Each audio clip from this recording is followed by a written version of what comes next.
এক হাতে কেটলি, অন্য হাতে চায়ের কাপ। বয়সের ভারে নুয়ে পড়া শরীর নিয়েও প্রতিদিন ঘুরে ঘুরে চা বিক্রি করেন ৭০ বছরের কেরামত আলী। এই কেটলি থেকে আসে তার পরিবারের একমাত্র উপার্জন, আর সেই সামান্য আয়ই চলে ৬ সদস্যের সংসার। নেত্রকোনা সদর উপজেলার কেগাতি ইউনিয়নের হরিদাসপুর গ্রামের ২ নম্বর ওয়ার্ডে কেরামত আলীর বসবাস। মাথার ওপর নেই পাকা ছাদ, বেরনা পাতার ছাউনির নিচেই কোনোভাবে দিন কাটছে পুরো পরিবারের। গরমের দিনে ঘরে নেই বৈদ্যুতিক পাখা, সামর্থ্য না থাকায় সেটিও কিনতে পারেননি তিনি।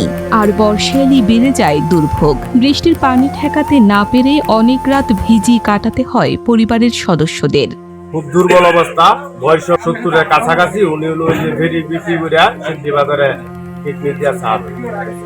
এটা আমরা সরকারের কাছে আবেদন, সরকারি থেকে যে কোনো বঞ্চিত যেভাবে এই লোকটা না। স্বামী, স্ত্রী ও এক বাক প্রতিবন্ধী সন্তান সহ ৬ জনের পরিবার কেরামত আলীর। নিজের কোনো জমি নেই ঘর তৈরির সামর্থ্য। প্রতিদিন কেটলি হাতে বেরিয়ে যা আয় করেন তা দিয়ে খাবার জোগাড় করাই কঠিন হয়ে পড়েছে। এক কিডনি চাল হয়ে যাবো বাজারও সাদা মনে হয় ১০০-১৫০ হইব। হেলার ফ্যামিলি ৬-৭ জন মানুষ, এই ৬-৭ জন মানুষ শুধু হেলার উপর নির্ভর। মানে হেলে চলতে কষ্ট হইতেছে না, আর হেলুক জীবাটা নেই। এই মুরগির খুব কষ্ট। আর একটা ছেলে আছে একবারে বেকল। টোটাল মিলা ৬-৭ জন আছে। খুব চলতে খুব কষ্ট হইতেছে। বয়সের ভারে আগের মতো কাজ করতে পারেন না কেরামত আলী, তবুও পরিবারের মুখে দুবেলা খাবার তুলে দিতে প্রতিদিনই ছুটে চলেন। একটি ঘর তার কাছে এখন বিলাসিতা নয়, বরং নিরাপদে বেঁচে থাকার শেষ আশ্রয়। কেরামত আলী বলেন, সামর্থ্য থাকলে নিজের জন্য নয়, পরিবারের জন্য একটি ঘর তৈরি করতেন। কিন্তু দিন শেষে যে আয় হয় তা দিয়ে সংসার চালাতে সব শেষ হয়ে যায়। আমি এই বছর সার্ভিস দিতে আমার কষ্ট হয়। ১০০ জমি আমার নাই।